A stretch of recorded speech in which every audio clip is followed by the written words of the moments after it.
All right. So, good afternoon. Again, thank you so much for, sorry, y'all.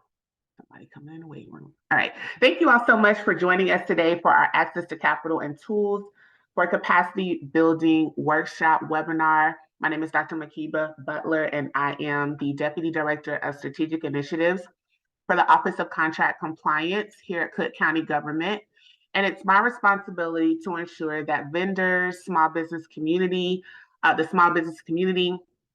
our stakeholders, partner agency, resource agencies, all of those different individuals alike do have access to information that supports our department.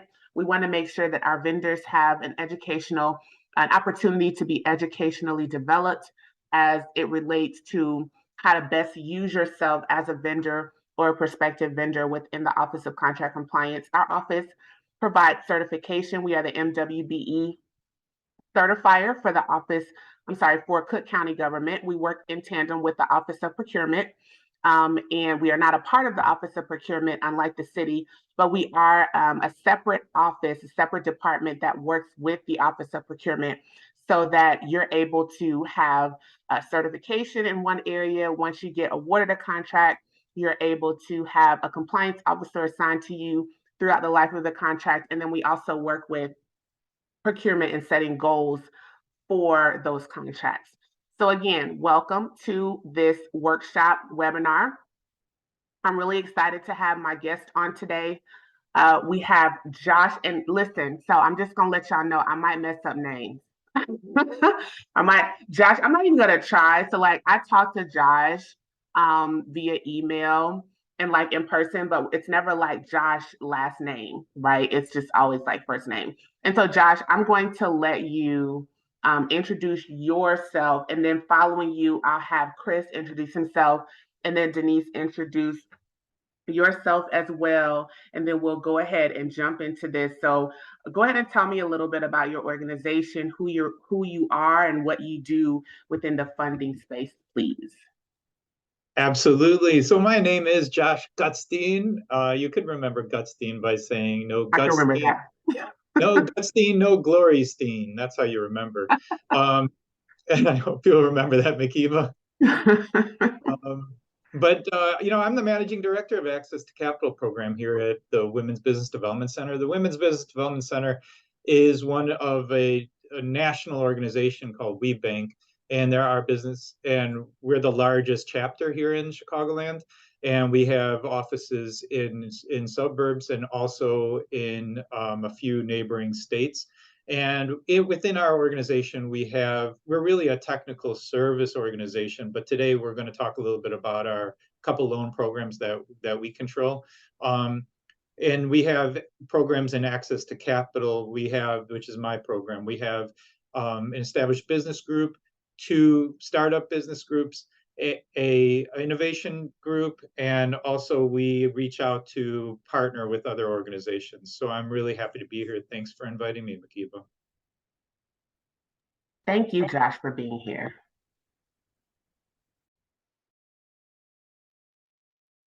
So hello, Chris, you're up next. Oh. Yeah. Chris or Denise is up next. I missed the order. I'm so sorry. Sorry. Yeah, I'm trying to follow.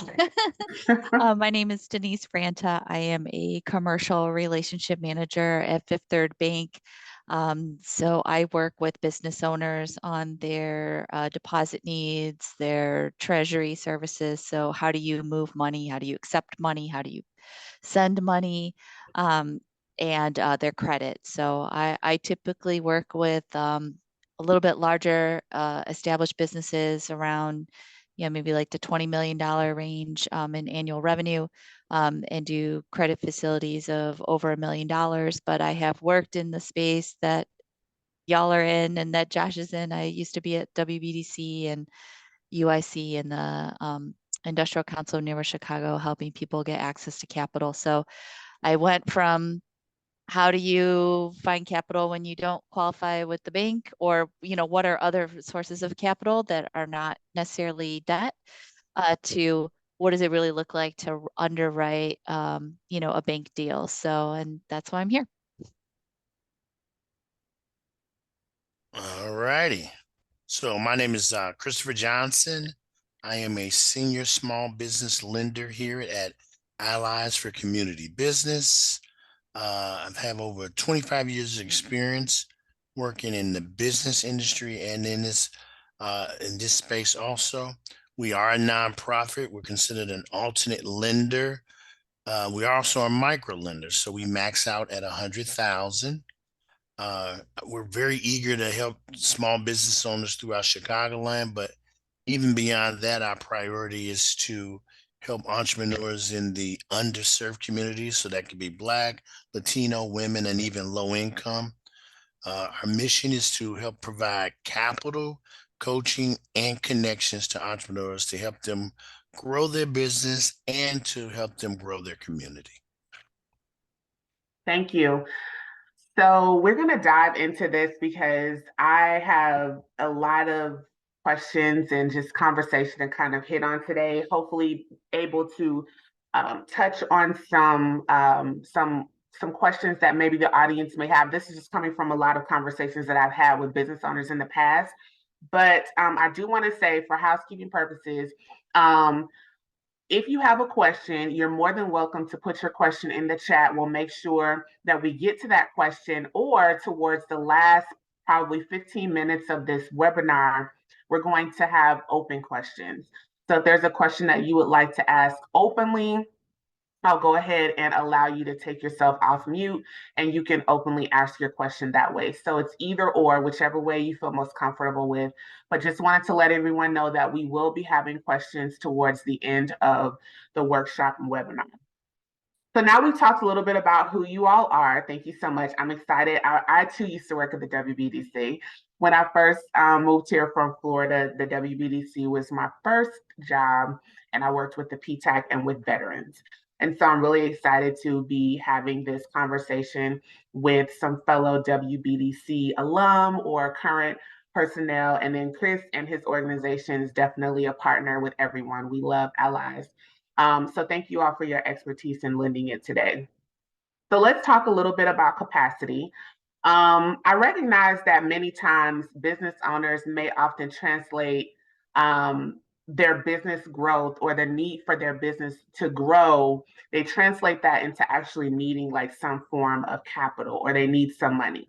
So my first question is this something that you always see there being a need for, and how would you approach a business owner who viewed their situation through this perspective? And what I mean by that is, if someone came to you, or you constantly see people thinking that they need to have money in order for their business to grow, that's the reason why their business isn't growing. How would you approach that that person, you know, in that position? And anyone can take this. I got to say that cash to a business is like water to a plant. There's no doubt in my mind that the more water you put on it, the more cash you put into a business, the faster it'll grow. And if you're smart about it, the less capital, you have to be clever about it, but you could grow your business. It'll just grow a little bit slower and a little bit more organically.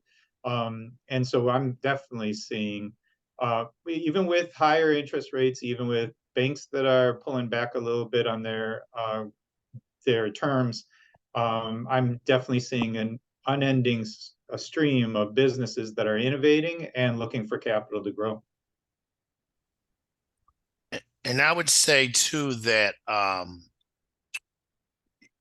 the businesses should be also looking at a long-term growth. A lot of them are trying to get satisfaction maybe too quickly and not looking at how their business is set up. Obviously, trying to go into debt without even generating even the first dollar of revenue is kind of tough. And I do understand that in some cases where capital is important, but you know, look at other avenues also, not just lending, but look at obviously bootstrapping. No one trusts you in your own about your business but yourself, of course.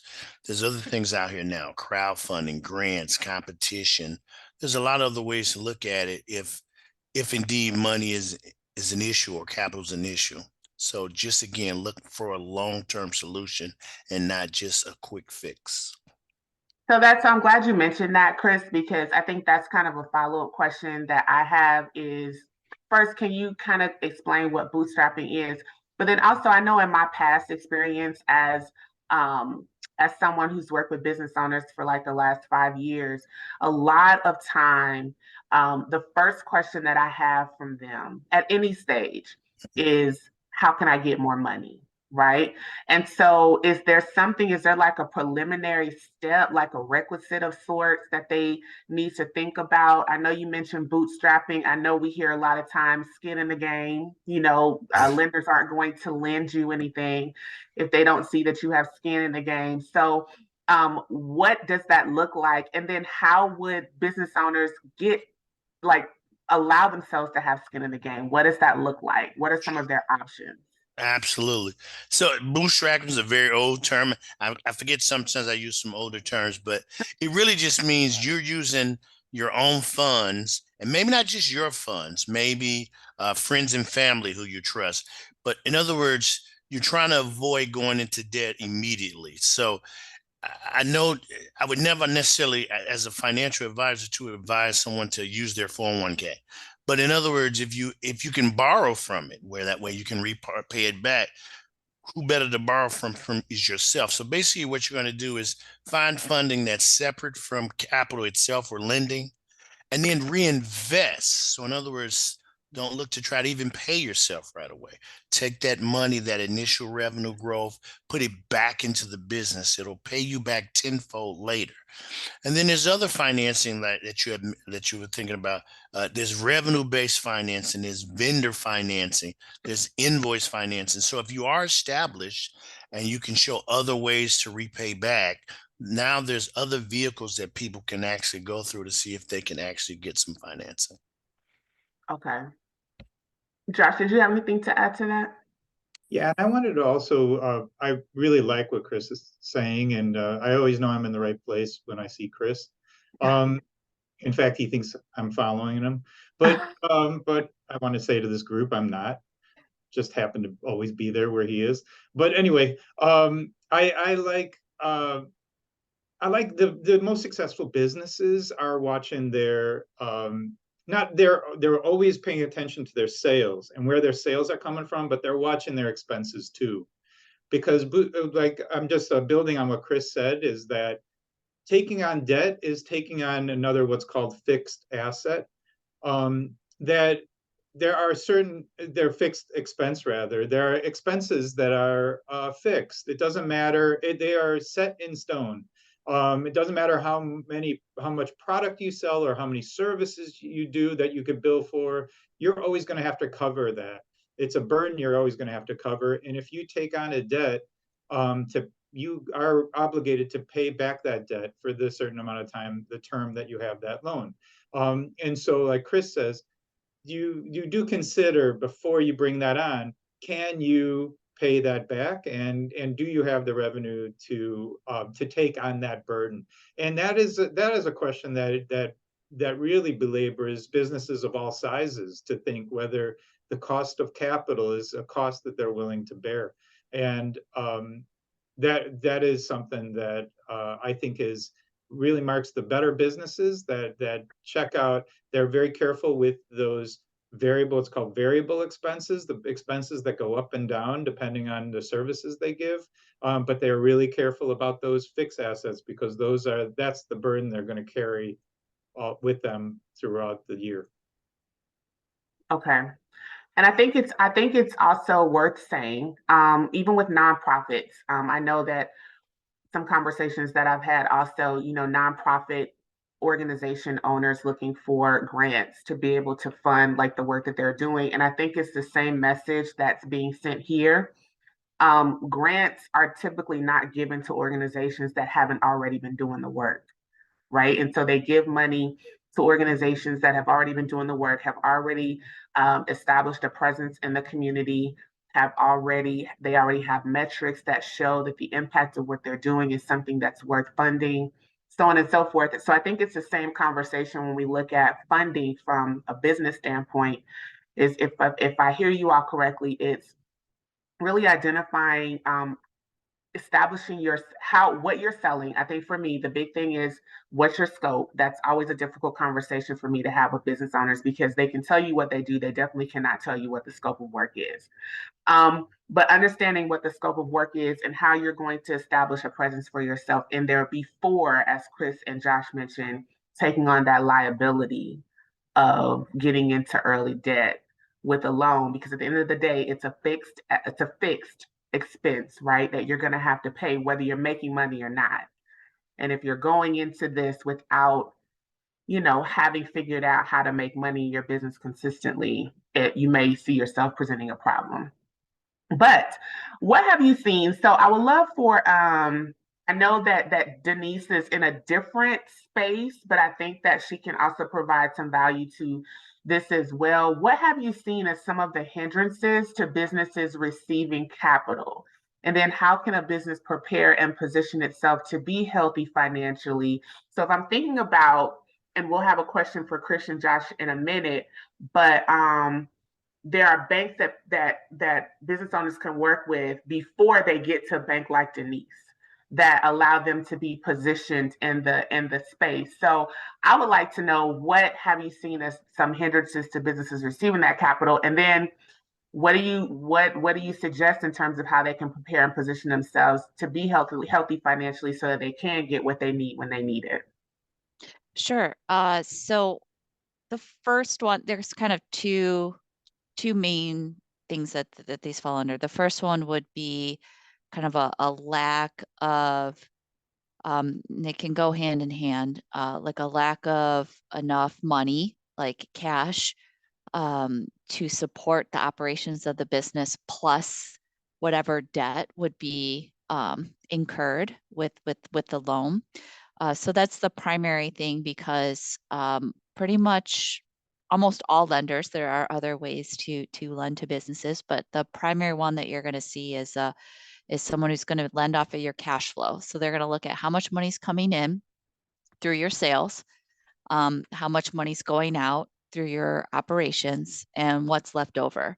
And do you have enough money left over to afford this, monthly loan payment, for the next year? It's a fairly straightforward calculation. But what we'll see where it gets into trouble is when you're not making enough money, right? To really you're just barely covering your expenses. So there's not really enough money to pay a loan payment in addition to what you're already paying for.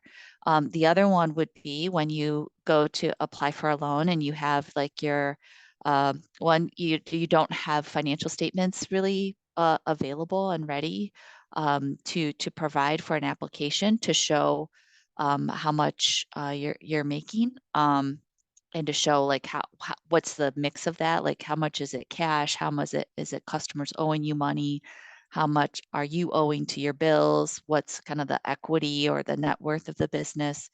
So you want to be able to have those. Some people don't. But then what you'll see is, on your taxes, you distribute out that money to yourself as an owner, so that the tax liability for the business is not as high, or it's passing through to you as the owner.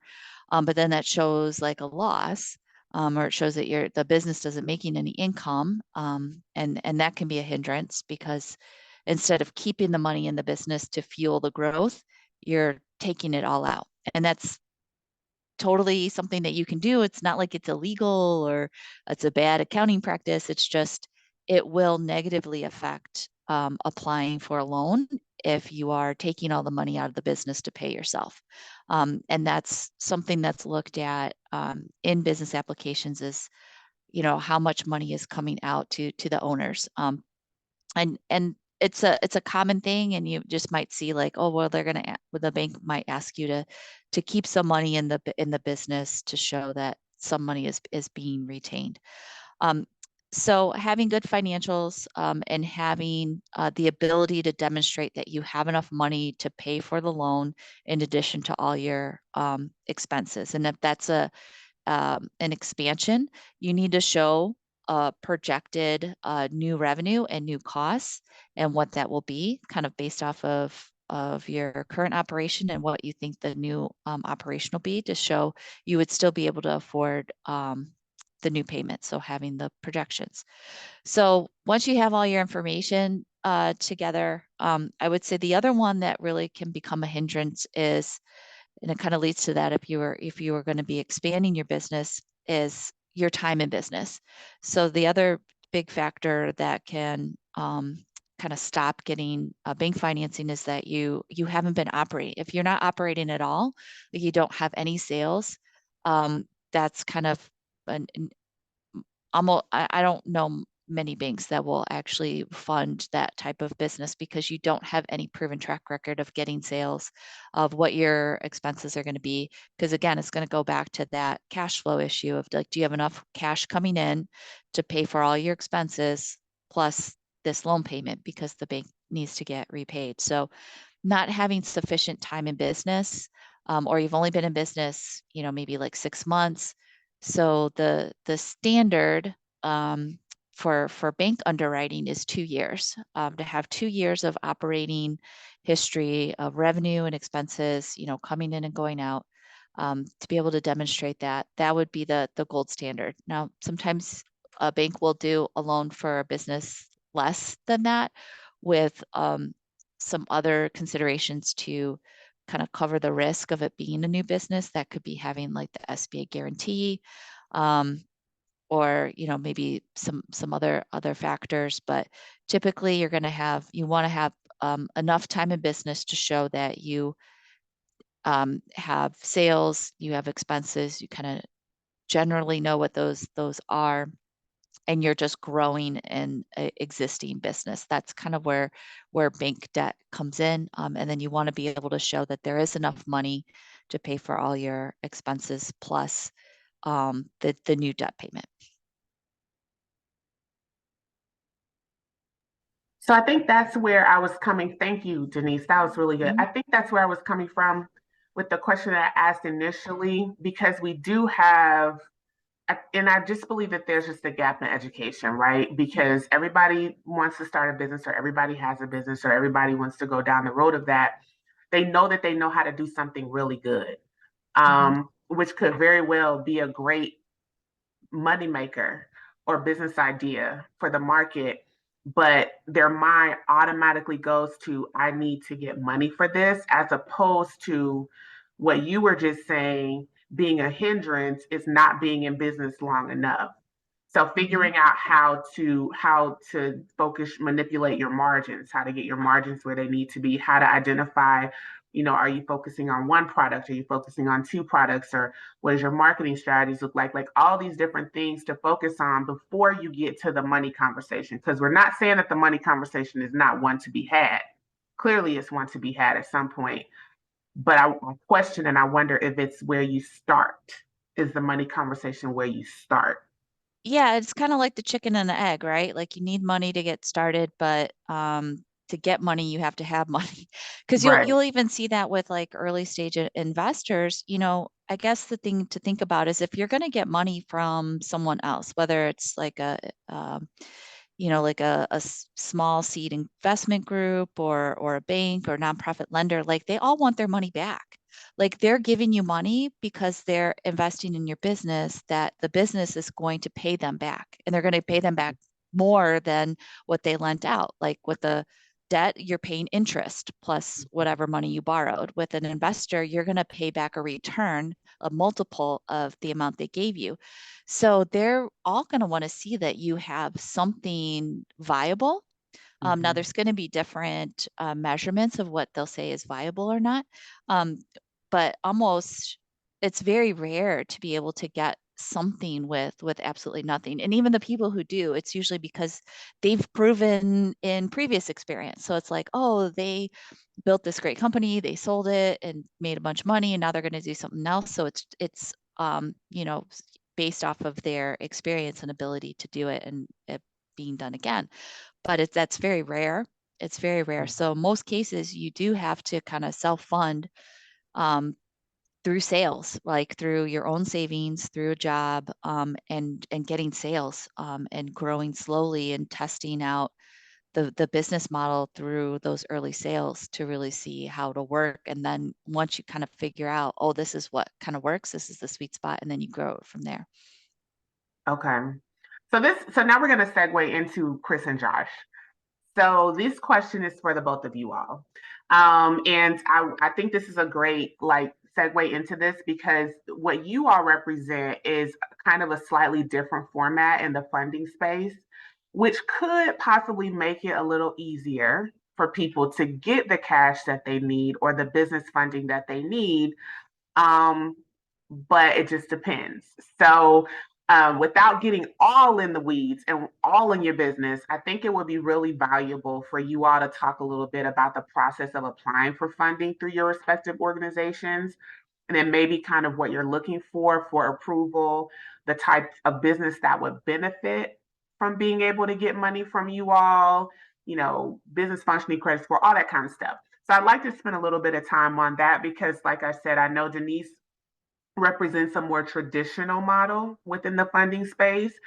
And the truth is, people are scared as heck to do business with a traditional bank because of of all the requirements and stuff. So I also want to present to our attendees and anyone else who looks at this, the other options that they have if money truly is a need for them where they are. Chris, go ahead, Josh. No. You want me to start, and then you're the senior space of lenders. So I was going to cede you the second. Okay, no, go for it. Because the Women's Business Development Center is a hub for Kiva.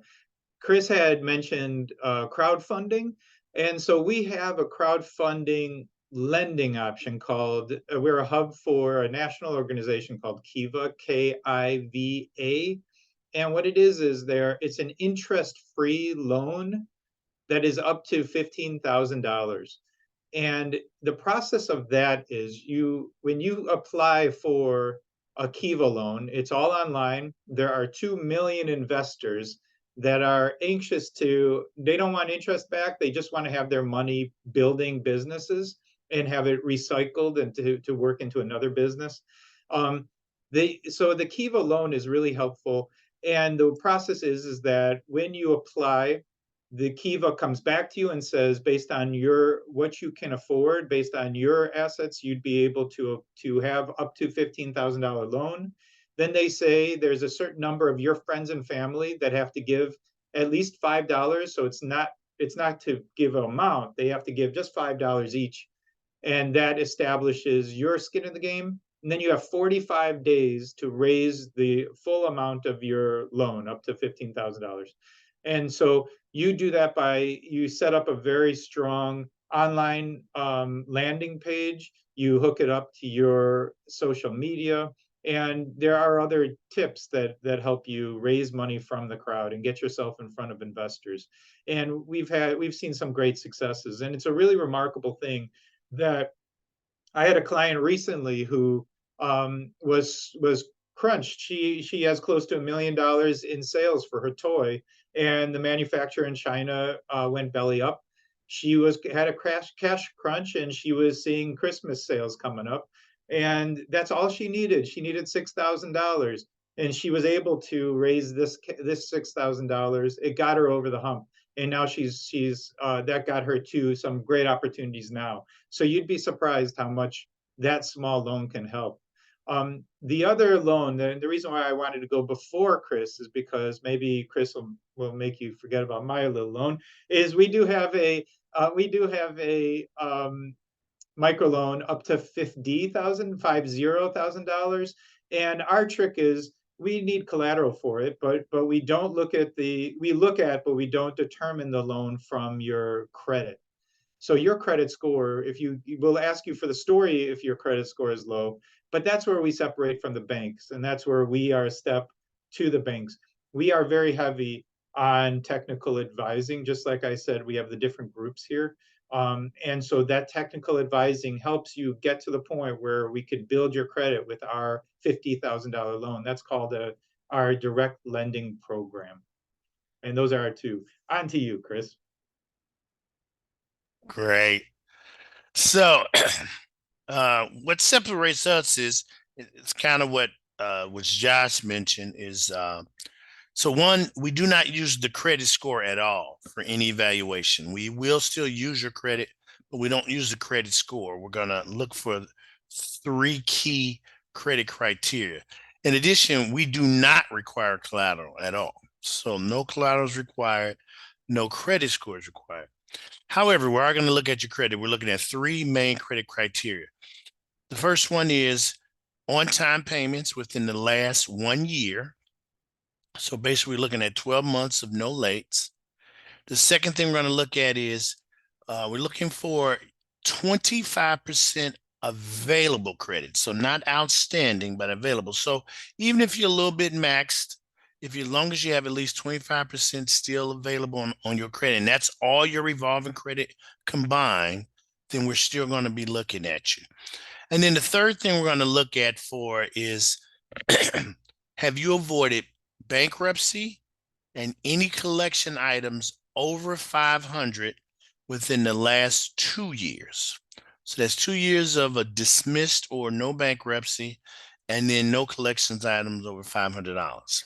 So what does that get you? So the good news is if you meet all 3, then you are eligible to apply for a loan up to $100,000. However, we have 2 tiers. Anything over 25 does require that you do have reportable income. So even if you've been around 2 or 3 years, but if you've yet to start reporting your income, then you're going to max out at the 25. And that's also where our startups max out at. So if you're a true startup of less than 1 year and no reportable income, then you will also max out at 25,000. Now, you can miss a couple of those and still be eligible up to the 25. If you happen to have just 2 or less lates, you could still be eligible for the max of 25. And if you don't meet the 25%, then you would be eligible still for the max of 25. However, if indeed you do have a bankruptcy or collection item over $500 that's still active, then that would put you in our credit builder loan category. In that category, you do max out at 2,500.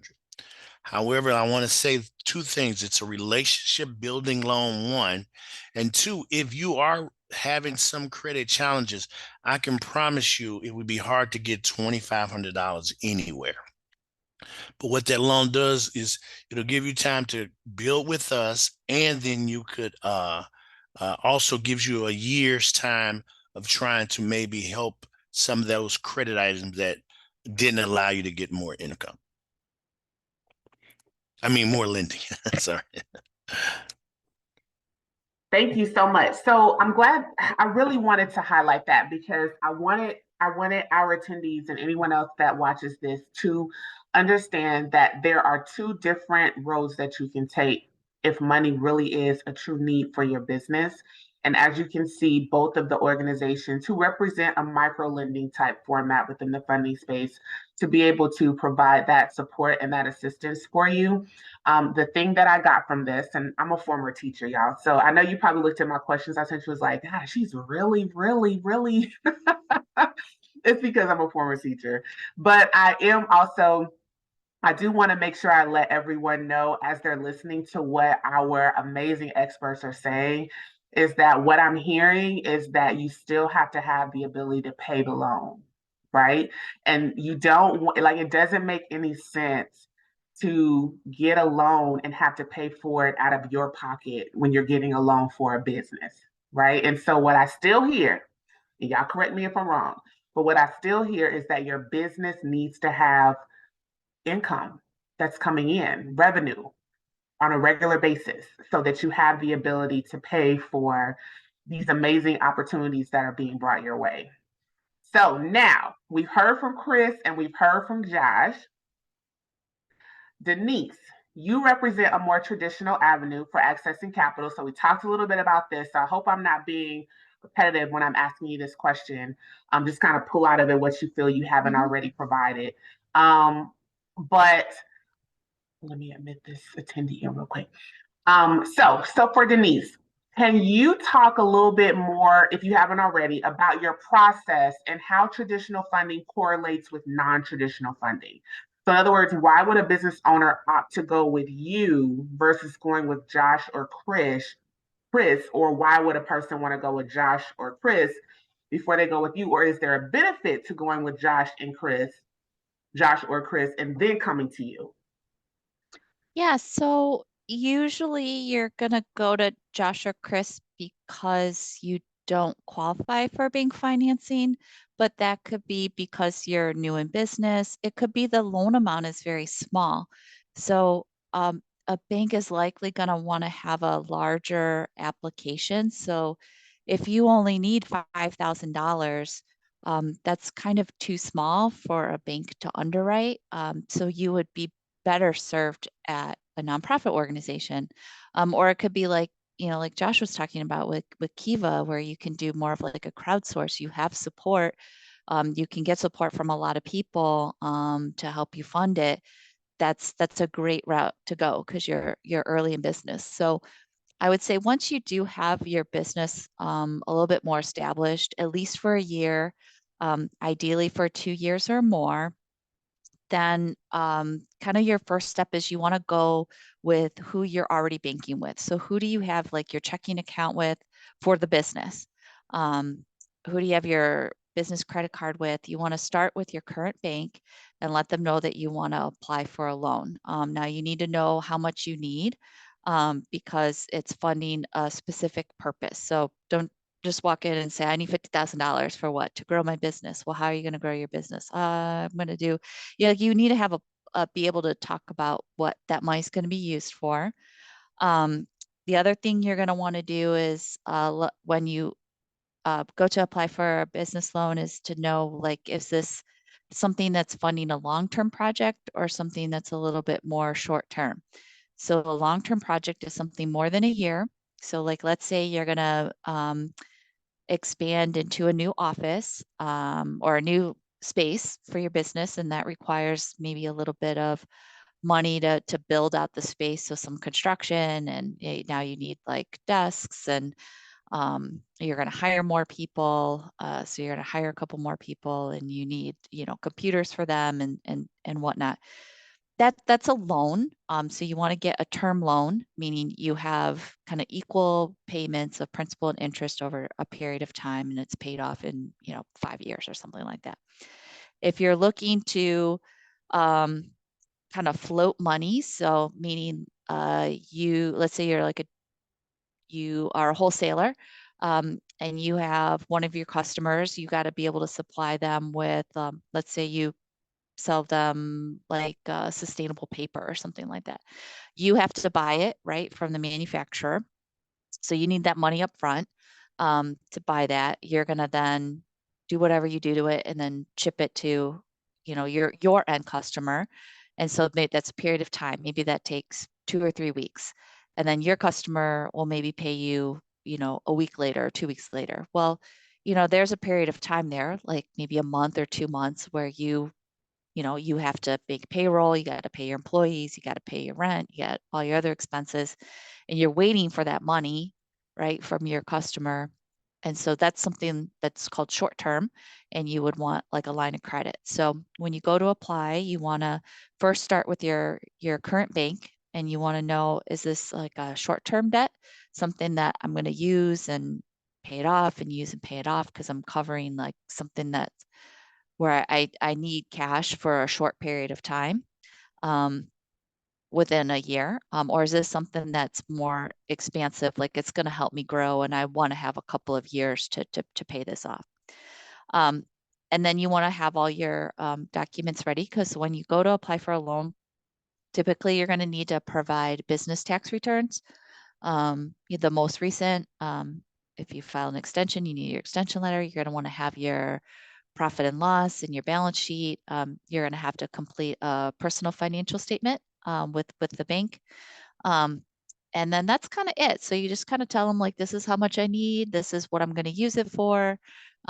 Here's my financial information, like my business financials. Here's my personal financials, my personal tax return, and my personal financial statement.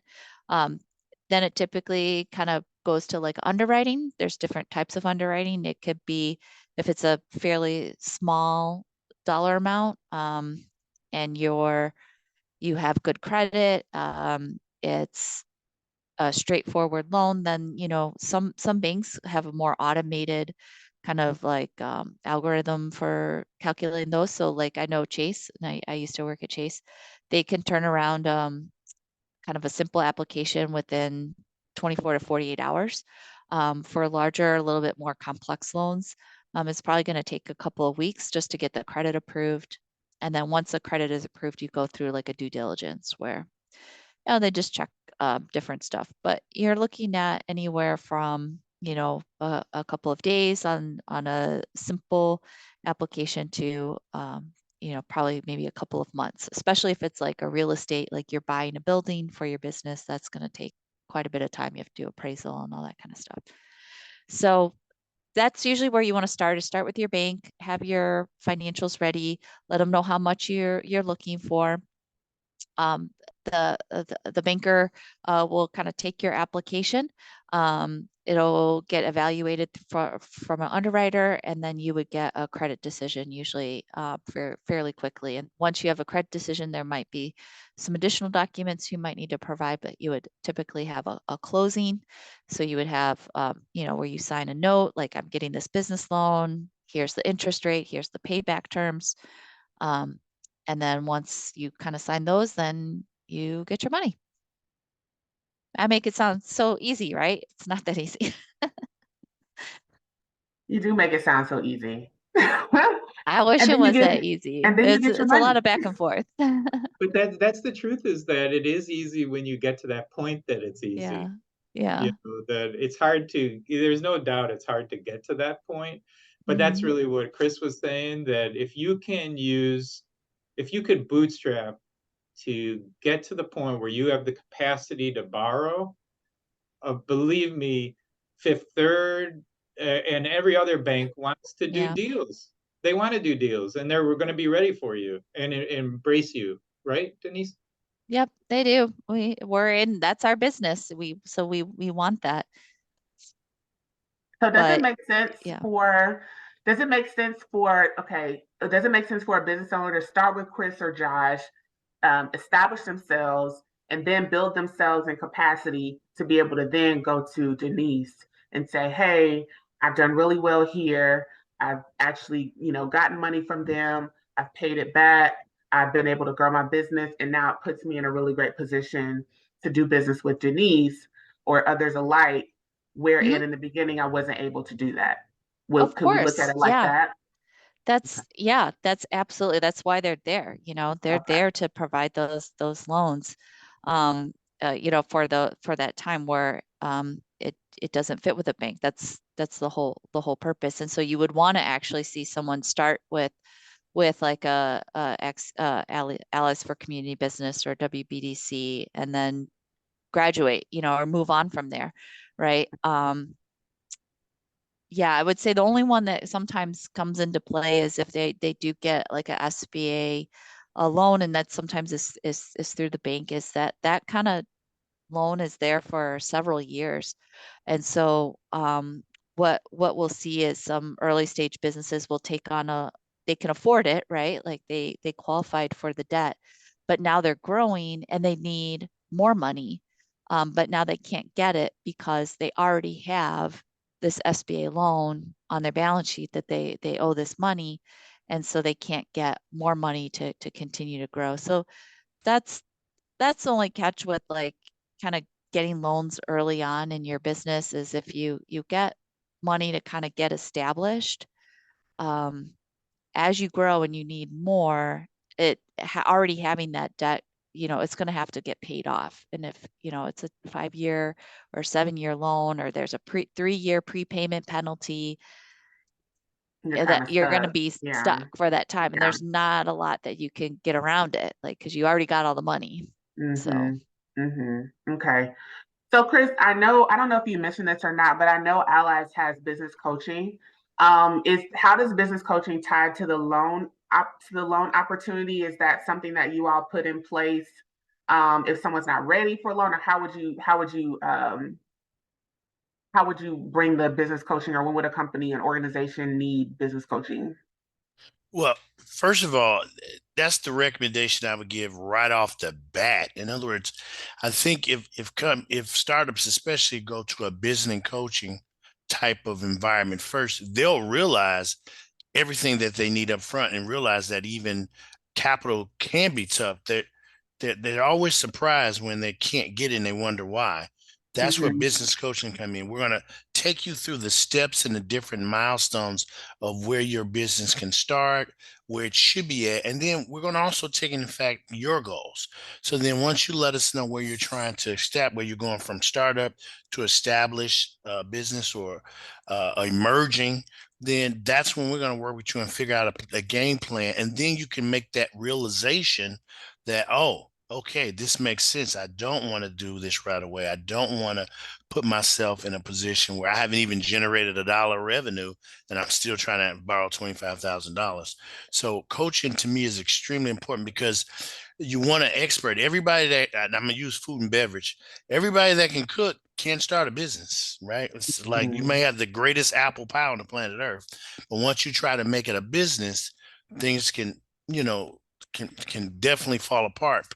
So Mm-hmm. business coaching to me is very important right off the bat. In other words, that way you can learn about the next steps of capital and then connections. And then that way it'll give you a clear picture of when you're what we call loan ready. Because at some point, credit begets credit. So you may not be loan ready. Let us help you get to that loan ready status. Okay. Okay. So Allies for Community Business has business coaching. Josh, you all have business coaching there also, right? Absolutely. We're more of the TA with a splash of borrowing. Okay. So we're strong on the coaching, yeah. Okay. Yeah, we just wanted to make that And notation. Makeba, I want to add to that too. You Mm-hmm. don't have to settle with just one coaching establishment. You could be with with Josh. You could be with us, and you can be with anyone else. In other words, don't limit yourself either, because the key is you want to find a coaching establishment that actually fits for you, because everyone could be a little different. Some are very structured, some are do it yourself. So it's what's going to work for you, especially if you are still working or you have other things. You want to get something that'll fall into your path. Chris, you offer a line of credit too, don't you? I do. I saw that in the one of the questions. I don't want to jump, but I wanted to at least know that a line of credit and a term loan, two different things. Line of credit is short term. Make sure it's a bridge. I only need money from January to March, January to June, January. Long term, you should go with a term loan. So for those who are wondering which was better, short term line of credit, long term term loans. And we'll get to interest rates later, you think? Yeah, that was a repeating question. I see that. So why don't we go ahead and talk about interest rates now? I only have one last question for you all, and that's to offer some a practical tip that they can take away from here and do something right away.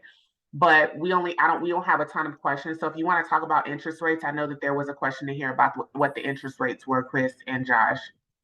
So our interest rate is a flat rate of 9%, which everybody knows that's less than 0.75% of overprime. So it's a great rate. It hasn't changed in a while. And it's definitely lower than probably the majority of the credit cards that are in your wallet right now. 9%. Our direct lending program. So again, Kiva has no interest rate. Our direct lending program for the 50,000, 25 is for up to 2 year in business. That's anywhere from 7.5% to 9% also. And by the way, if you are 100% female owned, we actually have a rate for 7%. I'm so glad you said that, because that was the question. I was gonna skip the question, but it was supposed to be talked about. I was gonna ask the question, do any of you offer certain loan types for specific businesses, i.e. women-owned businesses? So we didn't talk about the loan types, but the interest rate was important. So I'm glad you mentioned that. Is there anything else about women-owned businesses, minority-owned businesses that specifically you focus on? Uh-oh, you're on I'm sorry. Yeah, I'm sorry. So we partner with the Tory Burch Foundation. So as a nonprofit, when we get different funding from different sources, that allows us to target within so in this case, it's 100% women owned. We also work with a company called Hire 360, and that's for those in the construction industry. If you're able to go through their program and then get a loan with us, that has an interest rate of 5.5. And you can get that on our website because I know we don't have a lot of time, but yep.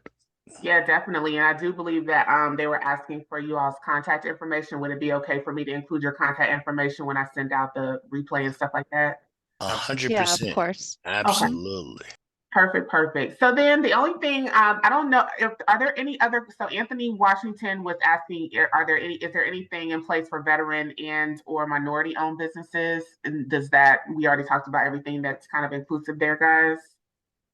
Or Yep, what? absolutely. In other words, with us and Josh, our policies alone are there to help those groups. So absolutely. Okay, perfect. All right. So I don't know if anyone else has any other questions. I'm looking through the chat now. I don't see, Kathy, how do we schedule for business coaching? Would they just, when I give them contact information? Absolutely. So when you give them the contact, you'll see our website, a4cb.org. Just go out there. There's a link for coaching, hit it, and then there's also a link to set up and they'll do an evaluation on you first, and then from there they'll take it. And Chris, Josh, is it just wbdc.org? That's right. And yeah, absolutely. If you go to wbdc.org and you go to About Us and Team, then you could capture my picture and see my calendar and just get right on my calendar. Okay. All right. I'll make sure I also send contact information too. I don't think there's anything. Let me see. Hello, Chris. Does AC Allies for Community Loan get reported on your business credit, DUNS, or personal credit? So it does get credit to the personal credit because it does require a personal guarantee, and we do evaluate personal credit. Real quick for business credit, most business credit is a do-it-yourself anyway. Not a lot of financial report unless it's larger amounts. So you can self-report us as you're trying to establish your business. So if we ever get a chance to talk, I'll go over that with everybody. So you can still establish the business side, but it's going to be self-reported, and I can tell you how to do that also. Perfect. Okay. Well, the only last thing that I have for you all, can each of you please provide a really quick practical funding and capacity building tip that our attendees can walk away with and immediately implement? Well, for me, sign up for somebody's software program and track every penny of your business. I don't care if you spent it on a pencil. The key, and especially to get to Denise's level, you have to have that tracking, and you'll realize what you're wasting money on and what you need to raise money for. So there's a lot of free ones. You don't need to spend a lot of money on it, but start tracking every penny. It's different in business than it is for a personal checkbook. Okay. Thank you, Chris. My tip is not related to the money, but it is related to smart business. Is if you can, try to go after good customers, good clients. Be wary of just going after any business. Try to build with the right kind of customers, right kind of clients who pay well and pay soon, or that don't take up too much of your time, or have good shipping concepts. So anyway, that's my advice for building capacity the smart way. Thank you, Josh. Denise, do you have anything? Yeah, I would say just continue to educate yourself like you're doing with this webinar. I would recommend a couple of books. I try to get all my books from the library, so I'm not spending a whole bunch of money on them. But E-Myth, which is a classic, it came out a long time ago, but it's so relevant to starting and growing a business. So I'd highly recommend the E-Myth and Profit First, about managing your money, and making sure that you have money for your taxes and you have money for all the different needs that you have for your business. But yeah, echo everything that they said, but continue to educate yourself, and it's not going to end. There's always going to be stuff that you don't know, and the more you can get yourself plugged in with other people that are with the same kind of goals and have been through the entrepreneurial journey, or have an expertise in marketing and sales or finance or operation, whatever, HR. You're not going to know everything. So just get used to educating yourself and continually educating yourself so you can kind of stay on this path. Thank you so much. And then my little tip, for what it's worth, is to make sure that you're not commingling your funds.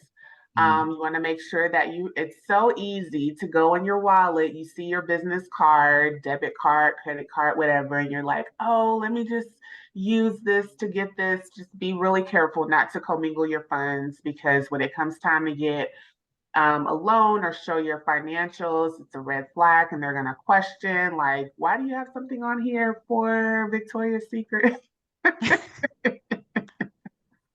I mean, just using that as an example, but anything. So just be really careful and be mindful to treat your business as a business and treat your money for your personal as your personal.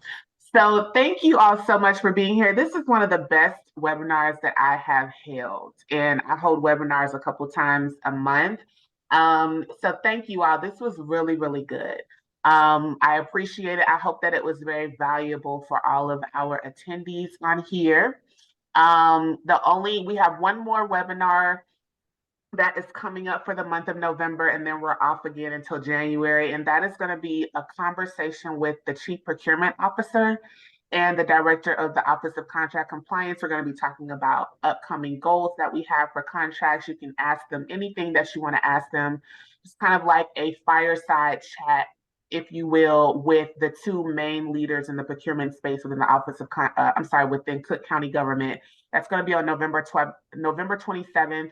11, I think it's 11 o'clock or 11:30, but you can go to Eventbrite and register for that as well. Otherwise, that's all we have. Thank you to Josh. Thank you so much to Denise. Thank you so much, Chris, for being available for me. I really appreciate you all being there. And if you have, I will send out contact information. They did drop it in here, but contact information, I'll send out the link to the replay once it's done downloading.